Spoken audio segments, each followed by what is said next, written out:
do it. Oh, wow. Because it was always registering as down. Oh my god. All right, I played with that thing. Yeah, we're going to be hopping right into it. SparK versus Lima. SparK coming out from A&M, finally coming off winter break, able to wreak havoc on this bracket. Hopefully trying to break that top 8 curse he's had. And speaking of havoc, normally he does wreak havoc all over C-Stat. He just absolutely dominates that region, to my knowledge.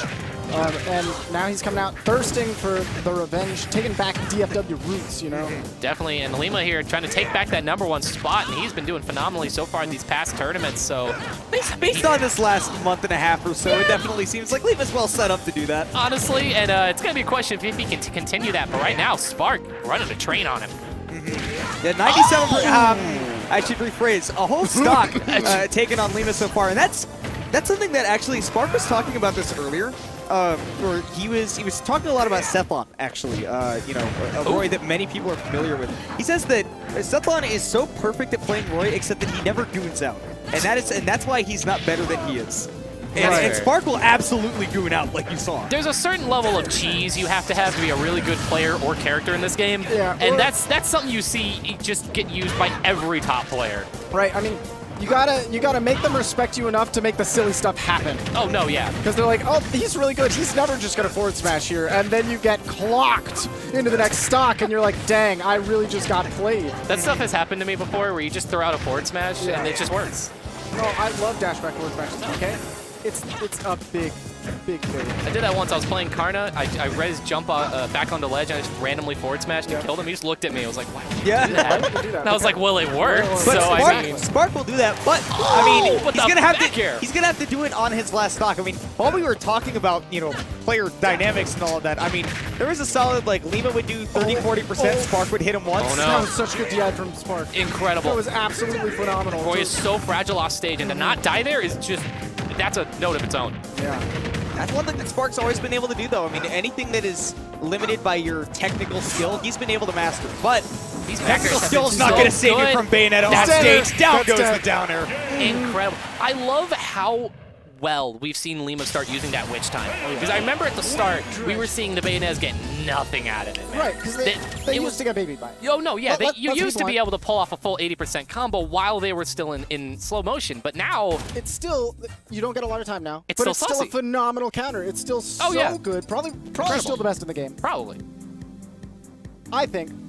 I think it's up debatable there. because Arsene counter, the hitbox is I forgot about massive. Arsene. And also Rebel's Guard, which Is gives you still, Arsene. Still very good. Sort of also in the same way that Zelda down B in Melee is one of the best down Bs in the game. I would also argue K-Rool's counter just because you can turn it around the blast zone to offer for very early stocks. That's really funny. Speaking of the cheese we were talking about. Yeah, no, speaking of the cheese, got very close side blast zones here on Town and City and lower vertical blast zones, so Yeah, we're gonna seeing Roy really take advantage of that, honestly. Oh yeah. Lima's going to have a little bit of trouble, obviously, you know, getting those kills off the top, but I saw him earlier literally labbing out combos on fast fallers on this stage, and it was like, you know, 0 to death from the bottom to the top at 0%. So He was preparing for SparK. I believe he was. Honestly, this might be one of Bayonetta's best stages. This is definitely Roy's best stage. I don't think there's a debate there. If there is, please let me know. I'd love to. Some people would say monoplats are pretty good for Roy as well. Yeah, they're pretty good. I saw that Lima read that roll too, by the way, that turnaround up tilt. Yeah, I feel like Roy's probably one of those characters who just doesn't really have like a bad stage per se. It's just a matter of which one's better. And sometimes you also just want to play when you counterpick against him, you know. Which stage is the best for my character? So close to connecting that back air. He actually didn't connect the back air because of Lima's stall and fall down air. And then coming through to get that hitbox as well. Yeah, this one being this stock being dead even. Both players just locked in a stalemate to see which one takes this first stock. Down. Yep. Back up. Gotta find the sour spot in the up air. Unfortunate. Back air not gonna take it either. Ooh, Lima didn't go for the witch time there. He actually tried to throw out an attack. There we go. Likely to be a That's stock what we here. get. Nair. What's with the rising Nair? Hit the guns. Hit the guns. Extra percent. Some skeet shooting, if you will. Just want to make sure. Going hunting. Ooh, I love that. The way that Bayos, and specifically Lima that I'm watching, are able to get like very little lag on their That chase was so good. Whenever I see Lima hit somebody off stage and then stop doing anything, that's when I get really scared. Yeah. He's a fan. Alright, see you later. That's the Hey, stonks. Ryan, yeah, I was about to say, what is that called again? That's Please, the thank you. stonks. That is the stonks. When you knock them down with the down air, they go straight And up. they go right up. They die off the top off a spike. We've all seen that image. Oh, good forward smash from Lima, and just like that, this previously dead-even game is now heavily in Lima's favor. I'm so scared for SparK right now, because that was literally exactly what one of the things that Lima was labbing out when I was watching him. Was it a, well, I thought we were going to see a double back air. It was up tilt and then back airs to get your opponent off the stage. Was he just charging? Just charging. Okay.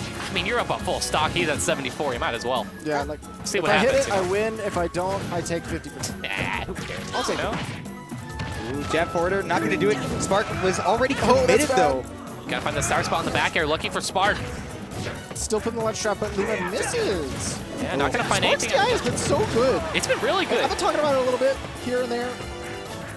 But The man still remembers how to play against Smash 4 Bayo.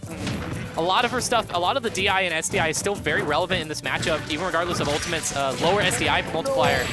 Oh, and got That back air hit is pretty high. wow, gonna catch the toesies. Lima, very commanding game too. to bat within out of the jab back air. Wow.